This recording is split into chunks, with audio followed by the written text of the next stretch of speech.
आज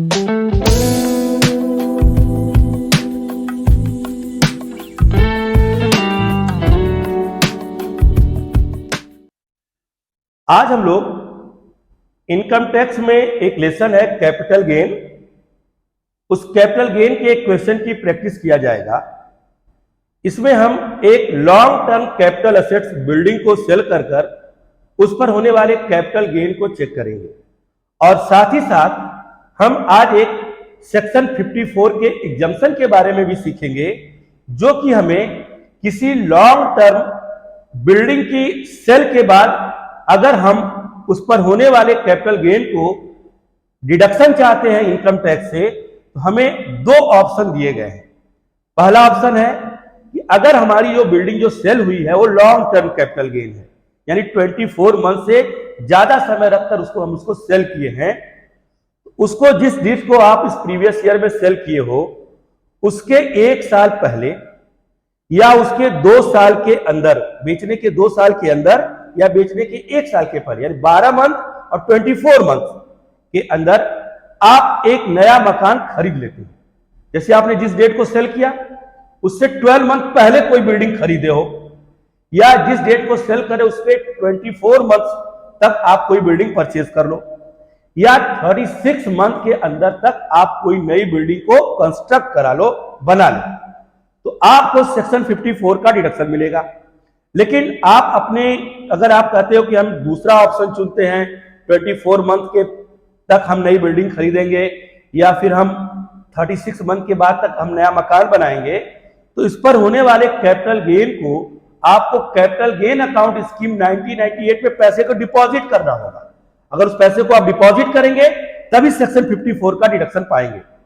तो capital gain में हम 2 तरह के टॉपिक्स पढ़ रहे होंगे, एक शॉर्ट टर्म कैपिटल गेन और एक लॉन्ग टर्म कैपिटल गेन। तो शॉर्ट टर्म कैपिटल गेन क्या होगा? अगर वो शेयर और बिल्डिंग नहीं है, अदर कोई एसेट्स है, तो जब आप उसको पाए हो उसके पाने के लिए अगर 36 मंथ या उससे ज्यादा रखकर आप उसको सेल करते हो तो उस पर होने वाला capital gain long term capital gain होगा, और 36 महीने से कम रखकर अपने पास बेचते हो तो उस पर होने वाला profit short term capital gain होगा। लेकिन अगर वो लैंड और बिल्डिंग है तो 24 महीने से ज्यादा रखोगे तो लॉन्ग टर्म कैपिटल गेन, 24 महीने या उससे कम रखोगे तो शॉर्ट टर्म कैपिटल गेन कहलाएगा। शेयर है, आप 12 मंथ से ज्यादा रखकर बेचोगे तो लॉन्ग टर्म कैपिटल गेन, और उससे कम रखकर बेचोगे 12 मंथ से कम रहेगा तो शॉर्ट टर्म कैपिटल गेन होगा। तो आज का जो हम लोग का मेन टॉपिक होगा कि एक long term capital assets building को सेल करके होने वाले कैपिटल गेन को कैलकुलेट करना, साथ ही साथ सेक्शन 54 के बारे में स्टडी करना। तो सेक्शन 54 को क्या कहता है कि अगर कोई आप लॉन्ग टर्म कैपिटल एसेट्स और वो बिल्डिंग हो उसको बेचते हो, यानी 24 मंथ से ज्यादा यूज करके आप उसको सेल करते हो, तो इस फाइनेंशियल ईयर 2020-21 में जिस डेट को आपने बेचा है वो डेट बहुत इंपॉर्टेंट होगी, उसके 12 मंथ पहले आप कोई नई बिल्डिंग खरीद लिए हो, या बेचने के 24 मंथ के अंदर कोई नई बिल्डिंग खरीद लो, या 36 मंथ के अंदर नई बिल्डिंग बनवा लो और अपने पैसे को कैपिटल गेन अकाउंट स्कीम में डिपॉजिट कर दो, तब आपको 54 का डिडक्शन मिलेगा। हम एक क्वेश्चन डिक्टेट कर रहे हैं जो आपकी स्क्रीन पे है, देखो इसमें, from the following particulars compute the taxable amount of capital gain of mister Arvind for the assessment year 2021-22। Net sale consideration, ये जो हाउस है 22,34,750 में सेल किया गया है। फिर लिखा है कॉस्ट ऑफ एक्विजिशन, इस हाउस को परचेज किया गया 1996 मई में 3 लाख में, और फिर इसके बाद 2 बार इसका सुधार हुआ, इंप्रूवमेंट हुआ है, जनवरी 98 20,000, इन दिसंबर 2000 में 50,000। फेयर मार्केट वैल्यू दी है इसकी 1 April 2001 4,25,000। Cost of new house acquired for residential purpose by the due date of the filing the return 8 lakh, और कैपिटल गेन अकाउंट स्कीम में डिपॉजिट किया है 1 लाख। अब देखो, जब हमने शुरुआत में बताया कि शॉर्ट टर्म और लॉन्ग टर्म कैपिटल गेन के टैक्सेबल इनकम को कैलकुलेट करने का तरीका अलग होगा। अगर वो लॉन्ग टर्म कैपिटल गेन है तो उसको आपने जितने में परचेज किया जो उसके इंप्रूवमेंट सुधार पे आपने पैसे खर्च किए वो अमाउंट नहीं माइनस होगी, उस पर आपको इंडेक्स लगाना होगा। इंडेक्स का मतलब होगा कि जिस ईयर में आपने वो एक्सपेंस किया है, अगर वो लॉन्ग टर्म नेचर का यानी बिल्डिंग है 24 मंथ से ज्यादा है, उस पैसे की प्रेजेंट फाइनेंशियल ईयर 2020-21 में उसकी वैल्यूएशन करेंगे, उस रुपए का इस फाइनेंशियल ईयर में क्या वैल्यू है। तो जिस ईयर में आपने परचेज किया, जिस ईयर में इंप्रूवमेंट किया, उसकी कॉस्ट लेना, उस ईयर के इंडेक्स से डिवाइड करना, जो क्वेश्चन में दिया रहेगा आपको, और ये जो 2020-21 का फाइनेंशियल ईयर का इंडेक्स 301 है उससे मल्टीप्लाई करेंगे। दो इंडेक्स आपको लर्न करने होंगे, 2001-2 का 100 है, उसी को गवर्नमेंट ने बेस ईयर माना है, और 2020-21 का 301 है। अब एक चीज बहुत इंपॉर्टेंट पॉइंट नोट करिए, अगर कोई भी असेट्स 1 अप्रैल 2001 से पहले खरीदी गई, मान लो उसका सुधार भी 1 अप्रैल 2001 से पहले हुआ, तो उस असेट्स की उस वैल्यू को जो आपने परचेज किया है, जो आपने उसके इंप्रूवमेंट पर खर्च किया है, उस पर ध्यान नहीं दोगे। आप देखोगे कि उस असेट्स की 1 अप्रैल 2001 को अप्रैल 1 2001 को क्या मार्केट वैल्यू है, वही उस वैल्यू का हम इस्तेमाल करेंगे। जैसे इस असेट, इसमें देखो परचेज किए 1996 में, अप्रैल 2001 से पहले, 2 बार सुधार हुआ 1998, यह भी 1 अप्रैल 2001 से पहले है, 2000 में सुधार हुआ, यह भी 1 अप्रैल 2001 से पहले है। तो 3,20,000 और 50,000 को इग्नोर करोगे, इसकी फेयर मार्केट वैल्यू 4,25,000 लोगे, जो 1 अप्रैल 2001 को है। अगर ये 1 अप्रैल 2001 के बाद होते तो सारा अमाउंट ये भी हम कंसीडर करते, इन अमाउंट में उस ईयर के इंडेक्स से डिवीजन करते, 301 से मल्टीप्लाई करते, लेकिन ये सब 1 अप्रैल 2001 से पहले किसे इग्नोर कर दिया जाएगा।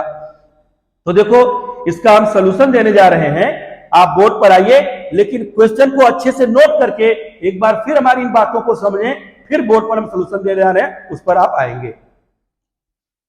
तो आप लोगों ने इस क्वेश्चन को अच्छे से नोट कर लिया है कॉपी पर। देखो हम इसका सोल्यूशन देने जा रहे हैं। एक पर्सन मिस्टर अरविंद कुमार ने अपनी रेजिडेंशियल हाउस सेल की है। देखो इंफॉर्मेशन नंबर 2 में लिखा है cost of acquisition of residential house in May 1996। उसने एक रेजिडेंशियल हाउस सेल की है जिसका नेट सेल्स कंसिडरेशन दिया है 22,34,750। नेट कंसिडरेशन का मतलब होगा उसमें से ट्रांसफर एक्सपेंस, जो आप असेट्स के बेचने पर खर्च करते हो, कमीशन है, ब्रोकरेज है, स्टैंप ड्यूटी, उसको माइनस करने के बाद दे रहा है। और नीचे क्वेश्चन में कह रहा है कि वो एक्सपेंस 1,50,000 है। तो पहले हम 22,34,750 में 1,50,000 को ऐड करेंगे, वो कहलाएगा फुल कंसिडरेशन, और फिर उसमें से ट्रांसफर एक्सपेंसेज 1,50,000 माइनस करेंगे तो कहलाएगा नेट कंसिडरेशन। अब देखो हमने इस बिल्डिंग को, इस हाउस को 23,84,750 में सेल किया, इसको हम लोग लिखे फुल कंसिडरेशन। इसमें अभी किसी तरह का ट्रांसफर एक्सपेंस माइनस नहीं है। अब क्वेश्चन में दिया है कि 1,50,000 कमीशन दिया गया, हम लोगों ने 1,50,000 जब कमीशन को लेस कर दिया, अब इसको कहेंगे हम लोग नेट कंसिडरेशन 22,34,750। तो गवर्नमेंट जितने में भी आप अपनी असेट्स को सेल करोगे, उस पर जो ट्रांसफर एक्सपेंस माइनस करने के बाद जो आएगा उस पूरे पर टैक्स नहीं लगाएगा। आपने उस असेट्स को कितने में खरीदा, आपने उसको खरीदने के बाद कितना इंप्रूवमेंट पर उस पर खर्च किया, एक्सपेंस किया, उनको माइनस किया जाएगा। लेकिन जब माइनस करने जाओगे तब देखोगे कि वो असेट लॉन्ग टर्म है कि शॉर्ट टर्म है। अगर शॉर्ट टर्म है तो जिस कॉस्ट पर आपने परचेज किया है, जितना आपने इंप्रूवमेंट पर एक्सपेंस किया, उसी अमाउंट को माइनस करोगे। लेकिन अगर वो लॉन्ग टर्म है तो आप उस ईयर में, जिस ईयर में आपने उसको परचेज किया, जिस ईयर में आपने उसका इंप्रूवमेंट कराया, उसमें उस ईयर के इंडेक्स से डिवीजन करोगे, क्वेश्चन में दिया रहेगा, और 301 जो आपका इस फाइनेंशियल ईयर का इंडेक्स है उससे मल्टीप्लाई करोगे। अब ये देखो ये असेट्स 1996 में खरीदी गई, तो अब हमारा जो इंडेक्स है वो 1 अप्रैल 2001 से शुरू है। 2001 से इंडेक्स लाया गया, गवर्नमेंट ने उसको बेस ईयर माना, अपनी प्राइसेस को माना 100। अब अगर इसके पहले के अगर हमारे असेट्स खरीदे गए हैं, इसके पहले से इंप्रूवमेंट हुए हैं, तब आप क्या करोगे? तो ऐसी कंडीशन में उस असेट्स की 1 अप्रैल 2001 की फेयर मार्केट वैल्यू चेक करोगे। वो वैल्यू से हम आप उसकी कॉस्ट को माइनस करेंगे, उसकी जो नेट कंसीडरेशन आया है। तो देखो क्वेश्चन में आप कहा गया है कि ये असेट्स 1996 में परचेज की गई 1 अप्रैल 2001 से पहले, 1998 में इसका इंप्रूवमेंट हुआ 1 अप्रैल 2001 से पहले, और दिसंबर 2000 में इसका एक इंप्रूवमेंट हुआ, ये भी 1 अप्रैल 2001 से पहले का हुआ है। इन तीनों को छोड़िए, अब क्वेश्चन में कह रहा है कि 1 अप्रैल 2001 को इसकी फेयर मार्केट वैल्यू 4,25,000 है। अगर ये 1 अप्रैल 2001 के बाद के ये एक्सपेंसेस रहते तो हर एक्सपेंस कंसीडर होते। अब हम लोगों ने क्या किया, इस नेट कंसीडरेशन पर टैक्स नहीं देंगे, हम लिखेंगे index fair market value on 1 April 2001। 2001 में इसकी प्राइस है 4,25,000। आज हम देखेंगे इस फाइनेंशियल ईयर में 4,25,000 रुपए की वैल्यू क्या हो गई है। इंडेक्स यही बतलाएगा कि इस फाइनेंशियल ईयर में वो रुपीस कितने रुपीस के इक्विवेलेंट हो चुका है।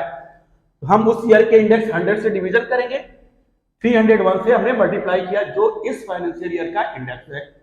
इसकी कॉस्ट आ गई 4,79,250, यानी 2001 में जो काम आप 4,25,000 रुपए में कर लेते थे, उस वर्क को पूरा करने के लिए आपको 12,79,250 रुपीज को एक्सपेंड करना होगा, या ये इसके बराबर हो चुका है। अब क्या करोगे, इसमें से इसको माइनस करोगे, माइनस करने के बाद जो आएगा वो कहलाएगा लॉन्ग टर्म कैपिटल गेन।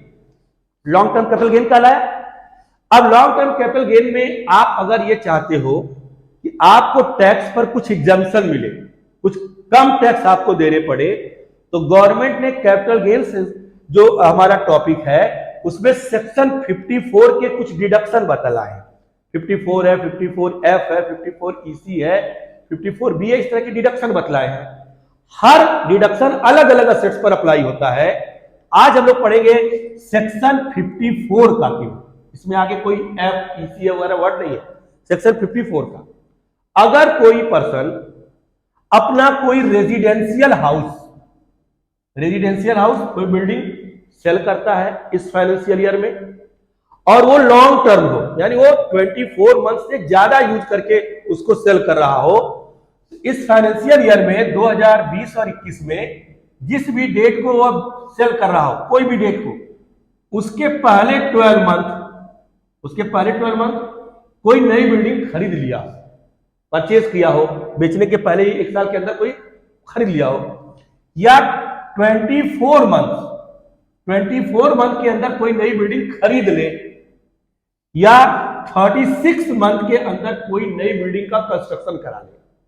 फिर सुनो, 2020-21 में अगर आप कोई असेट्स बिल्डिंग बेचते हो और वो लॉन्ग टर्म है, तो बेचने के उस बिल्डिंग को बेचने के 1 साल पहले कोई नई बिल्डिंग खरीद लिए हो, उसके बेचने के 24 मंथ के अंदर कोई नई बिल्डिंग खरीद लो, और 36 मंथ के अंदर नई बिल्डिंग का कंस्ट्रक्शन करा लो, तो आपको सेक्शन 54 का डिडक्शन मिलेगा। लेकिन असेट्स बिल्डिंग बेचकर बिल्डिंग खरीदना होगा, ये ध्यान रखेंगे। कोई अदर असेट्स बेचकर बिल्डिंग खरीदोगे तब 54 नहीं लगेगा, कोई अदर असेट्स बेचकर अदर असेट्स खरीदोगे तब भी 54 नहीं लगेगा। 54 के लिए आपको बिल्डिंग को सेल करना होगा, वो भी लॉन्ग टर्म हो, और बिल्डिंग को सेल करने के बदले में आपको बिल्डिंग ही खरीदना होगा तो मिलेगा। और साथ ही साथ जैसे आपको गवर्नमेंट इस फाइनेंशियल ईयर में कुछ मंथ का समय देगी कि आपको अपना ITR डिपॉजिट करना है, तो आप 24 और 36 मंथ का समय मिल रहा है, तो आप उस पैसे को कैपिटल गेन अकाउंट स्कीम में डिपॉजिट कर देना होगा। अगर कैपिटल गेन अकाउंट स्कीम में जमा कर दिए हो तब भी आपको सेक्शन 54 का डिडक्शन दिया जाएगा। अब देखो इस क्वेश्चन में आओ, जब ये लॉन्ग टर्म कैपिटल गेन मिल गया, नेट कंसीडरेशन में से उसकी कॉस्ट को हमने माइनस कर दिया, हमें इतना पर गवर्नमेंट टैक्स मांग रही है, लेकिन कह रहा है कि जब इसने ITR डिपॉजिट किया समय पर, उस समय तक उसने एक बिल्डिंग खरीद लिया और उस बिल्डिंग की कॉस्ट है 8 लाख रुपए, क्वेश्चन देखो दिया नीचे, और साथ ही साथ कैपिटल गेन अकाउंट स्कीम में डिपॉजिट कर दिया 1 लाख रुपए। अब इसको 9 लाख रुपए का एग्जम्पशन मिल गया, तो 9 लाख रुपए इसमें से माइनस कर देंगे। अब इसको टैक्स सिर्फ 55 रुपीज पर ही देना होगा। जैसे मान लो ये 9 लाख और एक हो जाता है ये 10 लाख, तब ये माइनस में कभी नहीं आएगा, आपको exemption long term capital gain के बराबर ही मिलेगा। ये माइनस में कभी नहीं जाएगा। अगर मान लो 10 लाख होता तो केवल आप 9,55,000 लिखकर टैक्सेबल इनकम नील लिख देते। तो आप इसको अच्छे से नोट कर लेंगे और फिर जाकर एक बार फिर से प्रैक्टिस करेंगे और सेक्शन 54 के बारे में अच्छे से इसमें एक्सप्लेन कर दिया गया है।